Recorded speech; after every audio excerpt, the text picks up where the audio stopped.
대법원 판결도 다시 다툰다. 주간 평택.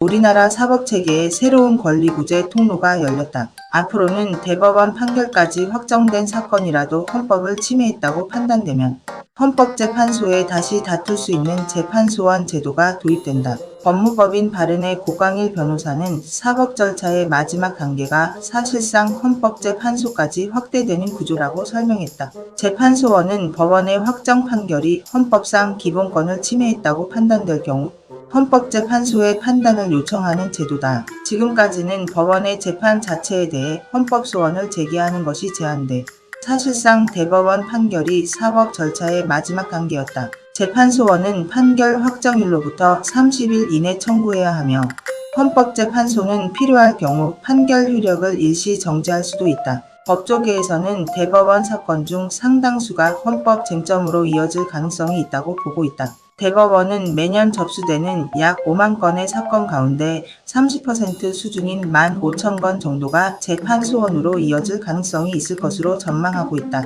재판소원은 이미 유럽 여러 나라에서 핵심 헌법 구제 제도로 자리 잡은 제도다. 대표적으로 독일 헌법재판소 사건의 약 80%가 재판소원으로 구성된다. 스페인 등에서도 국민기본권 보호의 중요한 수단으로 활용되고 있다. 우리나라에서도 재판소원이 활성화될 경우 표현의 자유, 재산권 침해, 형사재판 절차 문제, 행정처분 관련 기본권 침해 등 다양한 영역에서 헌법 판단이 늘어날 가능성이 있다는 전망이다. 새 제도 도입을 앞두고 대형 로펌들도 관련 대응 조직을 잇따라 구성하고 있다. 예를 들어 법무법인 바른의 경우 최근 헌법재판소 연구관 출신, 판검사 출신 변호사고들을 중심으로 재판소원 전문 대응팀을 출범시키고 이들의 헌법재판 실무 경험을 바탕으로 사건 대응을 맡을 예정이다. 이동훈 법무법인 바른 대표 변호사는 재판소원은 일반 소송과 절차와 논리가 크게 다른 만큼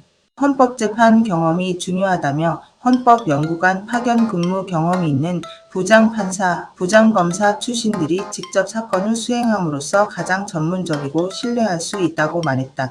법조계에서는 재판소원 도입이 우리 사법 구조 자체를 바꾸는 변화가 될 수 있다고 보고 있다. 다만 전문가들은 엄격한 요건, 짧은 청구 기간, 높은 각하율 등을 고려할 때 제도 활용은 신중해야 한다고 조언한다. 고일광 변호사는 재판소원은 판결을 한 번 더 다투는 제도라기보다 헌법적 권리가 침해됐는지 판단받는 마지막 통로라는 점을 이해할 필요가 있다고 말했다.